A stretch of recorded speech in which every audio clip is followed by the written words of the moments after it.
Hello everyone, नमस्कार। एक बार फिर से स्वागत है आप सभी का लोधर क्लासेस के बीए प्लेटफॉर्म पर। दोस्तों, बीए थर्ड ईयर में लोक प्रशासन की सीरीज को कंटिन्यू करते हुए यूनिट 5 के अंतर्गत दोस्तों इकाई 5 में हम आज टॉपिक लेकर आए आप लोगों के लिए नौकरशाही अर्थात ब्यूरोक्रेसी।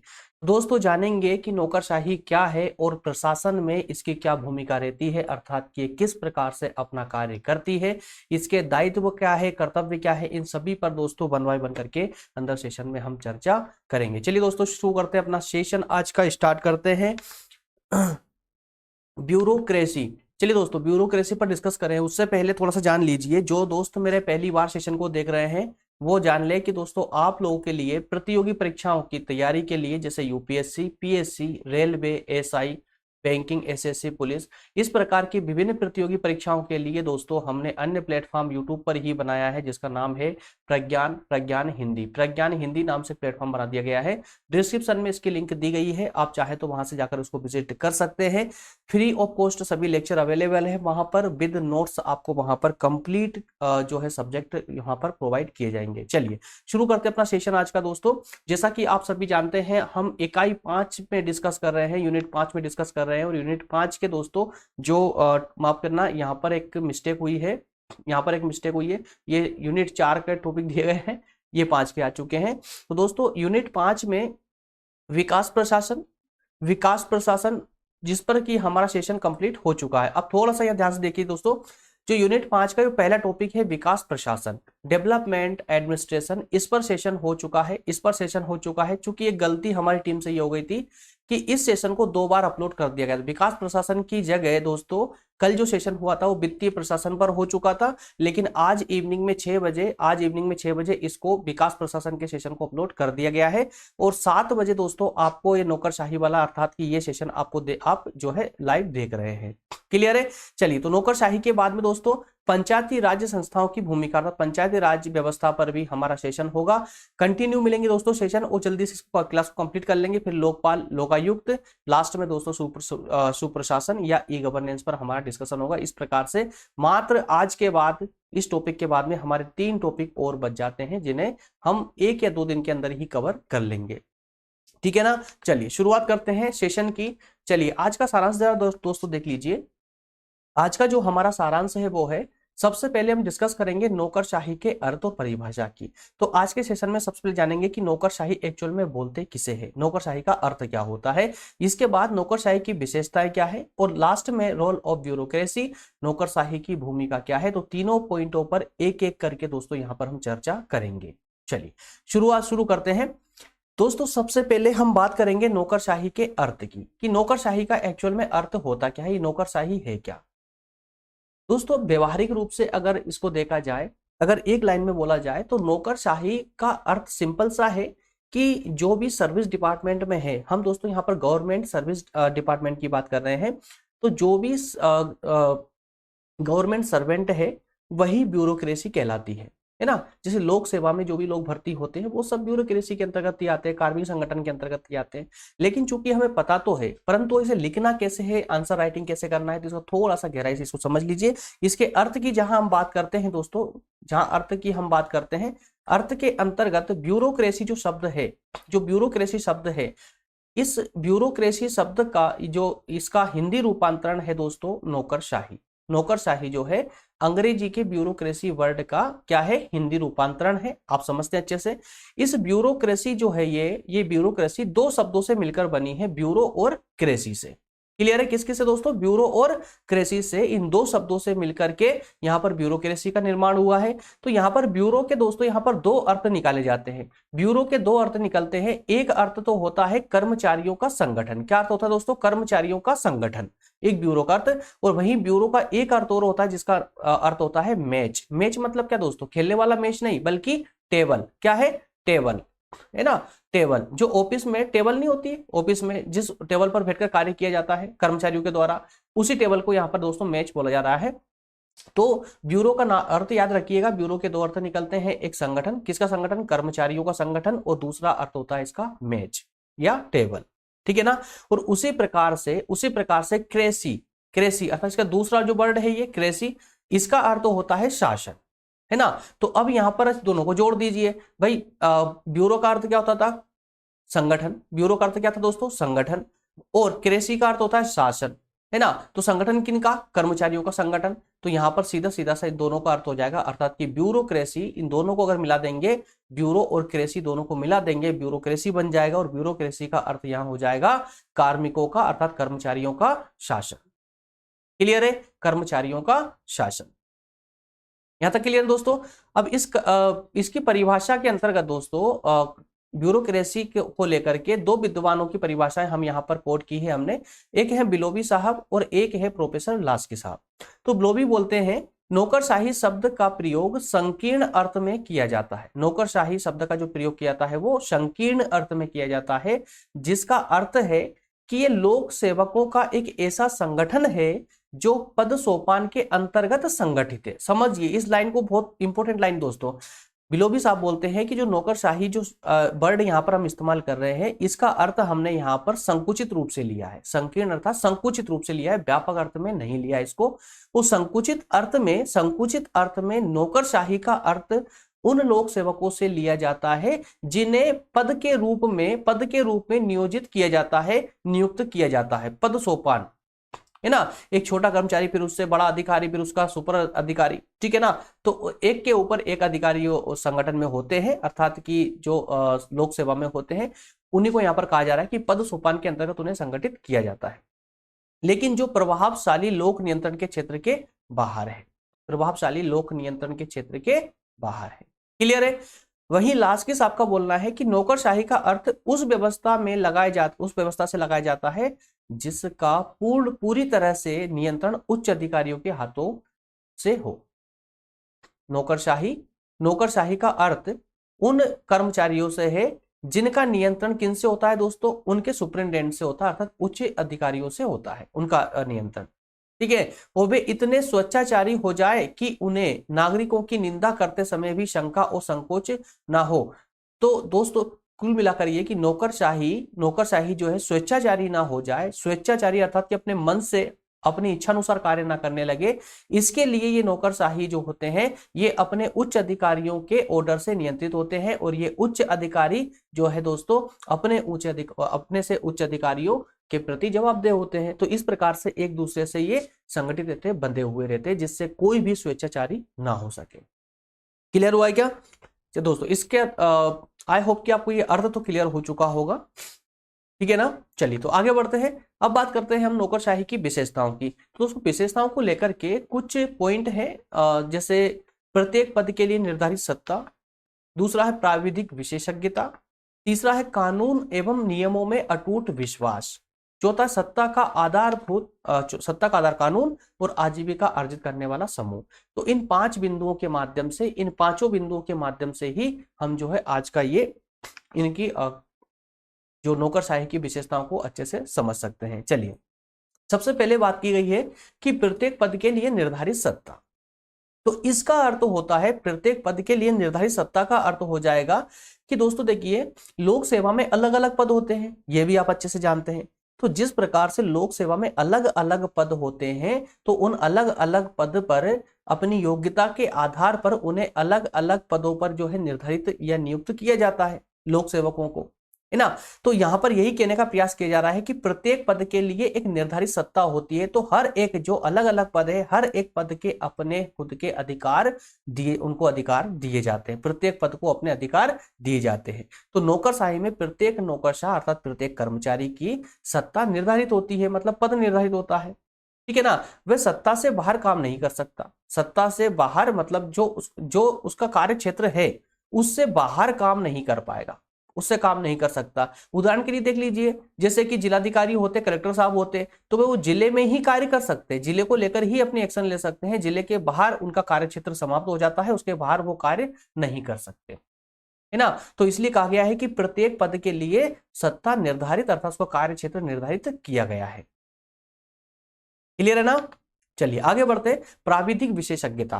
प्राविधिक विशेषज्ञता का अर्थात होता है स्पेशल ट्रेनिंग। ये समझ लीजिए स्पेशल ट्रेनिंग के द्वारा जो स्पेशल नॉलेज दिया जाता है, उस पद पर आसीन होने वाले पदाधिकारी को या कहे कि कर्मचारी को। तो कहने का अर्थ यह है कि एक कर्मचारी, जो विशेष कर्मचारी जिसको विशेष काम का एक जो है ट्रेनिंग दी जाती है, मतलब कोई ऐसा कर्मचारी है, जैसे मान लेते हैं कि हम मिलिट्री की बात कर ले, है ना, एक एग्जांपल ले रहे हैं दोस्तों, मिलिट्री की बात करते हैं, तो मिलिट्री एयर फोर्स की अगर हम बात करें तो फोर्स भी कई प्रकार की होती है, सीमा के, है ना, और जितनी भी हमारी सीमा है जहां पर फोर्स को जो है लगाया जाता है, मिलिट्री को लगाया जाता है, तो वो सीमा, अलग अलग सीमाओं को अलग अलग फोर्स को वहां पर जो है अपॉइंट किया जाता है, और उनको उस सीमा की कंडीशन के अनुसार, सीमा की जो कंडीशन होती है उसके अनुसार ही उनको ट्रेनिंग दी जाती है। तो यहाँ पर भी जब हम लोक सेवा की बात करते हैं, लोक सेवा की बात करते हैं तो दोस्तों, लोक सेवा में भी क्या होता है कि अलग अलग कार्य होते हैं, और उस कार्य विशेष की ट्रेनिंग देकर के उसको, इस कर्मचारी को तैयार किया जाता है। इसलिए कहा जाता है कि जो कर्मचारी जिस कार्य के लिए नियुक्त किया गया है उसे उस कार्य करने का विशेष नॉलेज है या उसको विशेषज्ञता प्राप्त है ना। तो नौकरशाही में काम करने का एक विशेष ढंग होता है, एक विशेष तरीका होता है, जो कि आपको ट्रेनिंग के द्वारा सिखाया जाता है। वह प्राविधिक विशेषता के लिए होता है, ठीक है ना, एक स्पेशल नॉलेज के लिए होता है। उस विशेषता को वही लोग जानते हैं जो नौकरशाही के अंग है, अर्थात जिनको कर्मचारियों के अंतर्गत जो है उसे ट्रेनिंग दी गई हो। क्लियर है। आगे बढ़ते हैं, अगला है कानून एवं नियम में अटूट विश्वास। अब ये तो आप भली भांति रूप से जानते हैं कि जो भी कर्मचारी संगठन होते हैं, जो कर्मचारी वर्ग होता है ना, जो भी सरकारी अधिकारी होते हैं, उनका दोस्तों संवैधानिक साधनों में अटूट विश्वास होता है। संवैधानिक साधन क्या है? कानून, ठीक है ना।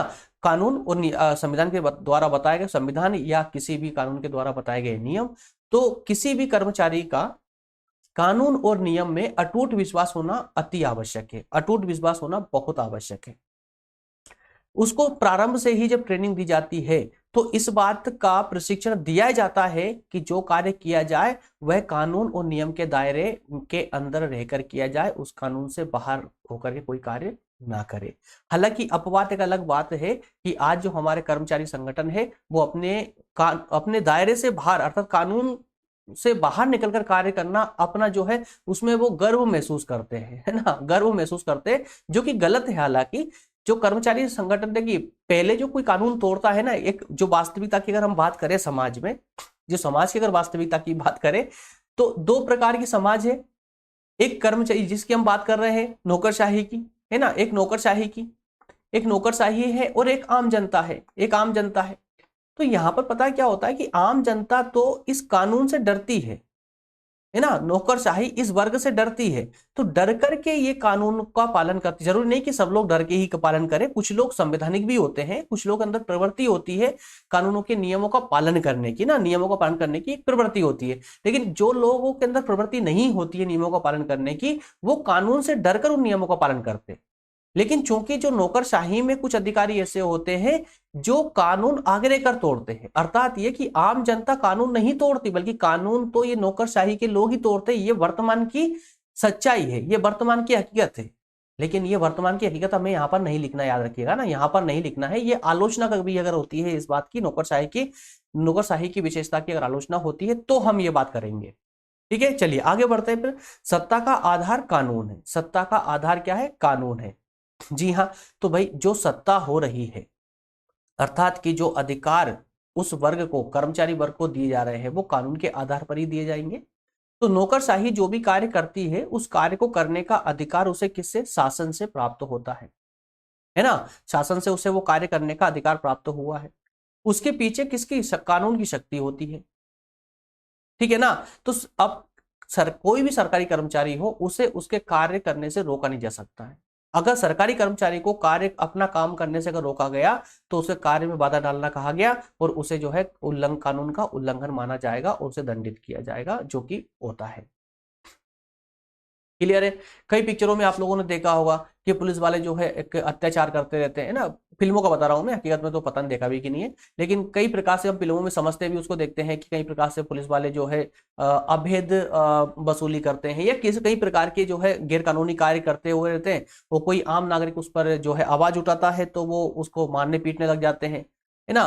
तो इस प्रकार से उस पर जो है यही कार्य किया जाता है कि हमें हमारा कार्य करने से रोका गया है, ठीक है ना, कि सरकारी अधिकारियों को अपना कार्य करने से रोका गया, उसके कार्य में बाधा डाली गई है। जबकि गलत कार्य करने से रोका जाए, तब भी जो है यहाँ पर वो चीज नहीं होती है। क्योंकि जो नौकरशाही होता है दोस्तों, तो ये नौकरशाही, देखिए हालांकि हम यहाँ पर नकारात्मक चीज नहीं पढ़ रहे, लेकिन दोनों पक्षों को समझते हुए चलिए, इन पॉइंटों को जो है वर्तमान से रिलेट करते हुए चलिए, तो ये मैटर हमें अच्छे से एकदम प्योरिटी के साथ में समझ आएगा, है ना। तो वास्तविकता जो नौकरशाही की होती है दोस्तों, नौकरशाही में क्या होता है कि ये अब इनके पास में कानून है, राइट है, अधिकार है इनके पास, और इनके पीछे जो है कानून की शक्ति है ना। आम नागरिक के साथ में क्या है, वैसे संवैधानिक रूप से तो आम नागरिक ही सब कुछ है, शासन कौन है, आम नागरिक है।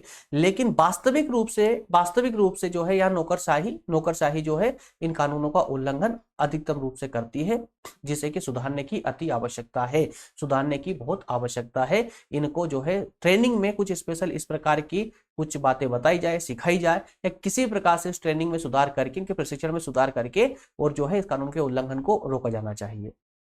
चलिए आगे है आजीविका अर्जित करने वाला समूह। अब दोस्तों यहां पर इस बात को और समझिए, देखिए जो भी लोक सेवा में आते हैं, जो भी लोक सेवा में भर्ती होते हैं, उनका परम उद्देश्य लोक सेवा करना नहीं होता है, समाज सेवा करना नहीं होता। अगर समाज सेवा करना होता तो किसी एनजीओ वगैरह में, समाज सेवी संस्थाओं में जाकर के वो, है ना, या तो एनजीओ में भर्ती हो सकते थे, किसी समाज सेवा संस्था में हो सकते थे, समाज सेवा संस्था में भर्ती हो सकते थे, उसमें जाकर कार्य कर सकते थे ये लोग। लेकिन यहीं पर होने का कार्य क्या है कि भाई ये अपनी रोजी रोटी अर्थात आजीविका अर्जित करने के लिए, आजीविका अर्जित करते हुए, हालांकि दूसरे पक्ष में हम कह सकते हैं कि ये आज अपनी आजीविका अर्जित करते हुए लोक सेवा का कार्य करते हैं, समाज सेवा का कार्य करते हैं, ठीक है ना। तो हम इनका उद्देश्य तो बोल सकते हैं समाज सेवा, लेकिन परम उद्देश्य नहीं बोल सकते, है ना। क्यों? क्योंकि ये जो कर्मचारी वर्ग होता है, ये जो है अपनी आजीविका कमाने के लिए इसमें भर्ती होते हैं, जो कार्य करते हैं उसके लिए इनको क्या वेतन दिया जाता है। क्लियर दोस्तों यहां तक का? चलिए अगर क्लियर है तो कमेंट करके यस जरूर लिखिएगा। और आगे बढ़ते हैं दोस्तों, आगे बढ़ते हैं। अब बात करेंगे हम नौकरशाही की भूमिका की, और इसमें भी हम 4 बिंदुओं पर बात करते हुए सेशन को हम समाप्त करेंगे। पहला है नीति निर्माण संबंधी भूमिका। अब भूमिका का मतलब क्या हुआ? कुछ लोग तो इसी में अटक जाएंगे, कुछ लोगों का बोला मैंने, सभी का नहीं बोला है ना, इसको ज्यादा माइंड ना करें। भूमिका का मतलब क्या होता है दोस्तों? इंग्लिश में देखिए लिखा हुआ रोल ऑफ ब्यूरोक्रेसी। भूमिका मतलब ये कि प्रशासन में किस प्रकार, मतलब कि प्रशासन में ये है तो कितना प्रशासन को फायदा हो रहा है या नहीं हो रहा है, मतलब प्रशासन को स्मूथ करने के लिए, स्मूथली चलाने के लिए, या कहें कि प्रशासन को अच्छे से चलाने के लिए, या प्रशासन को अच्छे से चलाने में ये नौकरशाही अपनी कितनी भूमिका अदा कर रही। तो और दूसरे शब्दों में अगर इसको बोले तो हम ये भी मान सकते हैं कि भाई प्रशासन चलाता कौन है? नौकरशाही तो चलाती है, नौकरशाही के कारण ही प्रशासन चल रहा है ना। चाहे वो आप निचले पदों के देख लीजिए या उच्च वर्ग के देख लीजिए, है तो एक्चुअल में जो भी आपके सिविल सर्विस, जो भी जितने भी सिविल सर्वेंट है, उनके द्वारा ही तो पूरा शासन चलता है, शासन व्यवस्था चलती है। बाकी जो राजनीतिक चेहरा होता है, देखिए आप जानते हैं अच्छे से दोस्तों, 2 प्रकार की शासन व्यवस्था हमारे देश में है, 2 प्रकार की शासन व्यवस्था है। एक को हम बोलते हैं स्थायी शासन व्यवस्था, है ना, स्थायी शासन व्यवस्था, और एक होती है अस्थायी शासन व्यवस्था, अस्थायी, ठीक है ना। तो जो स्थायी शासन व्यवस्था है वो कौन है? यही ब्यूरोक्रेसी है दोस्तों, यही ब्यूरोक्रेसी है, अर्थात कि सिविल सेवा, है ना। सिविल सेवक, जो सिविल सेवक है दोस्तों, वो सिविल सेवक ही यहाँ पर जो है स्थायी गवर्नमेंट माने जाते हैं। सिविल सेवक एक तरफ सिविल सेवक है, और अस्थायी सरकार के अंतर्गत दोस्तों जो राजनीतिक होते हैं,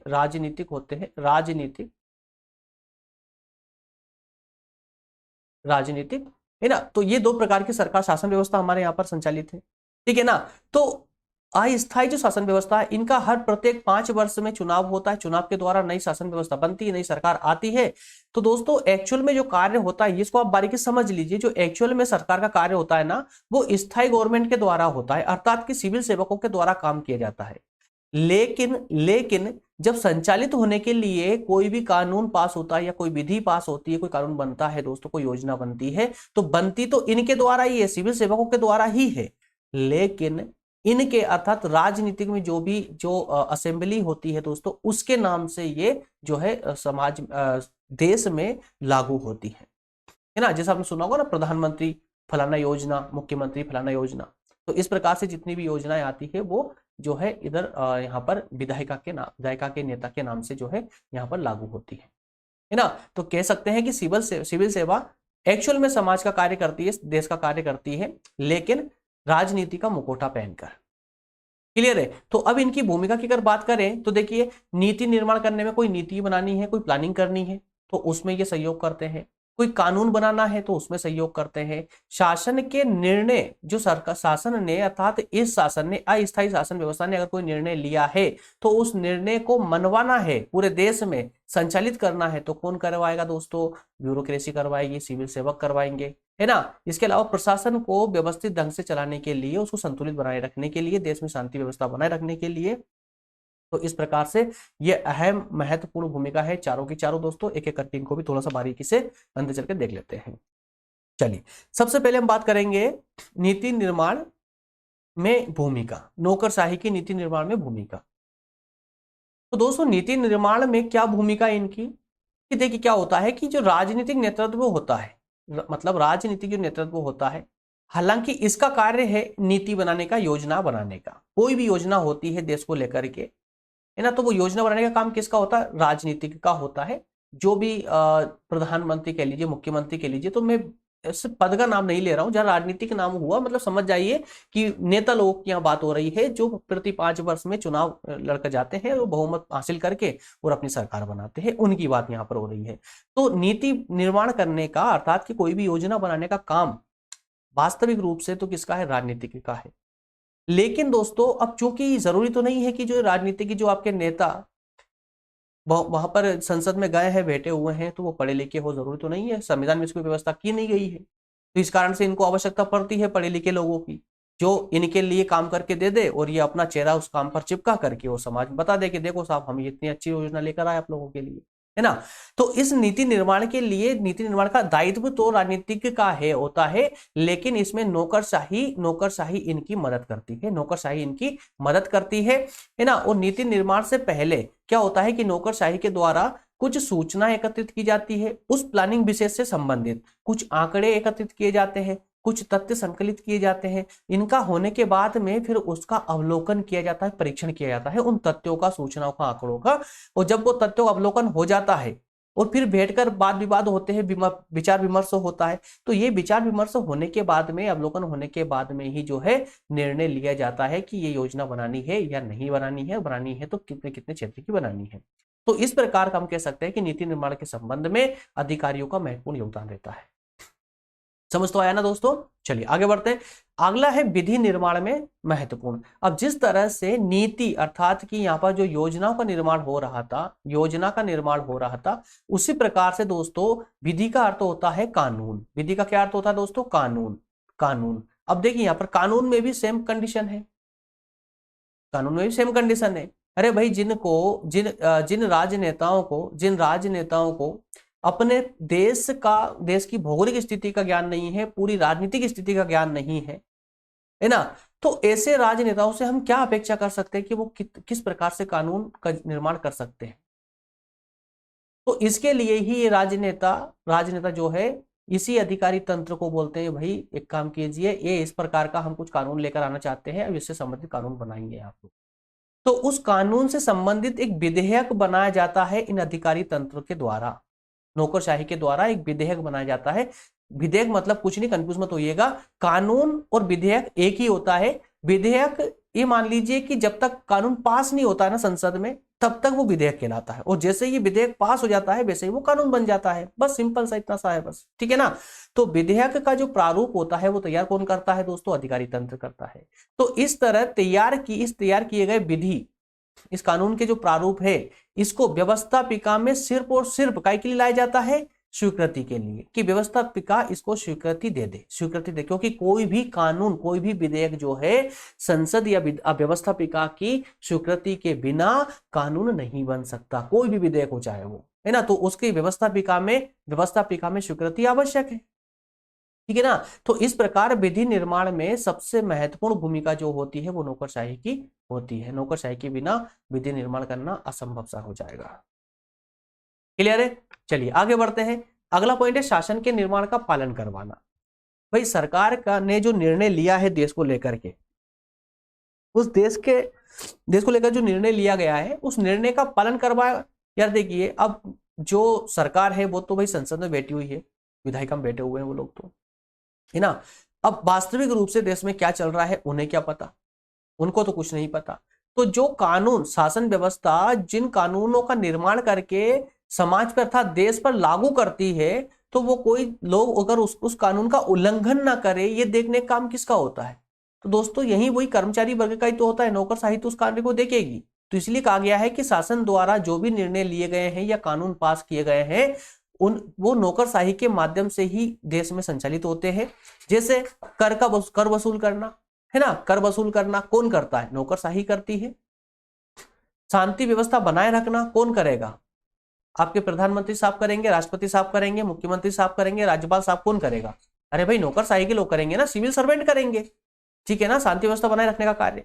शासन के द्वारा स्वीकृत योजनाओं को क्रियान्वित, मतलब जो भी योजनाएं लाई गई है उन योजनाओं को क्रियान्वित करना, शासन के द्वारा पारित जो कानून है उन कानूनों का पालन करवाना, ये सारे कार्य कौन करता है दोस्तों? तो वो अधिकारी तंत्र के द्वारा ही करवाया जाता है जनता से। तो इसलिए कहा जा सकता है कि शासन के सभी कार्यों की सफलता के लिए अधिकारी तंत्र ही उत्तरदायी है। अधिकारी तंत्र के बिना सरकार की सभी योजनाएं आवश्यक रूप से विफल हो जाएगी, आवश्यक रूप से विफल हो जाएगी, ठीक है ना। चलिए, आई होप कि अब तक ये भी पॉइंट क्लियर हो चुका होगा आपका। अगला पॉइंट है प्रशासन को सुसंगठित बनाना। प्रशासन को सुसंगठित बनाना, तो संगठन जितना व्यवस्थित होगा, अब देखिए यहाँ पर शासन में भी दोस्तों संगठन जितना जितना व्यवस्थित होगा, प्रशासन उतनी ही कुशलता से चलेगा, है ना। भाई कैसे कि अगर देखिए किसी राजनीतिक पार्टी का संगठन अगर मान लो कि कहते हैं ना कि जैसे 2-4 पार्टियों को मिला करके अगर सरकार का निर्माण किया गया हो और उसमें से अगर एक भी पार्टी खिसकती है तो फिर वहां सरकार का टिकना मुश्किल हो जाता, सरकार गिर जाती है। तो यहाँ पर दोस्तों यही कहा गया कि संगठन जो है ना व्यवस्थित होना चाहिए। तो सरकार अगर संगठन व्यवस्थित होगा तो जो प्रशासन है, शासन का प्रशासन कुशलता पूर्वक चलेगा। तो अधिकारी तंत्र प्रशासन को सक्षम बनाने के लिए समय समय पर अनिवार्य निर्णय लेता रहता है। संगठन के सुव्यवस्थित करने में नौकरशाही महत्वपूर्ण निर्णय लेती है। नौकरशाही जो है महत्वपूर्ण निर्णय लेती है, किसको? संगठन को सुव्यवस्थित करने में, ठीक है ना। तो आवश्यक रूप से सरकार के जितने भी महत्वपूर्ण कार्य होते हैं वो सारे कार्य संगठन के द्वारा माफ करना नौकरशाही के द्वारा ही करवाए जाते हैं। तो उन सब कार्यों में इनकी महत्वपूर्ण भूमिका होती है। बताइए मेरे प्यारे दोस्तों, समझ आया? सेशन पूरा कंप्लीट हुआ। 3 पॉइंटों पर हमें चर्चा करनी थी, 3 पॉइंटों के माध्यम से सेशन हमें कंप्लीट करना था, जो उसकी हो चुका है। कहीं पर कोई डाउट हो तो मुझे कमेंट करके जरूर बताइएगा, ठीक है ना। वो दोस्तों इसके तुरंत बाद में अगर पॉसिबल हुआ तो अभी 8 बजे या 8:30 के समथिंग में आपको एक सेशन और देखने को मिल सकता है ना। चलिए मिलेंगे नेक्स्ट सेशन में दोस्तों। अगला जो सेशन होगा पंचायती राज व्यवस्था का होगा। हो सकता है दोस्तों, मिल सकता है, अगर अभी आप लोगों की अगर कुछ कमेंट अच्छे से आ जाती है, अगर आप डिमांड करते हैं तो पंचायती राज व्यवस्था भी मैं आपको आज ही करवा दूंगा, ठीक है। चलिए मिलेंगे नेक्स्ट सेशन में। थैंक यू, धन्यवाद।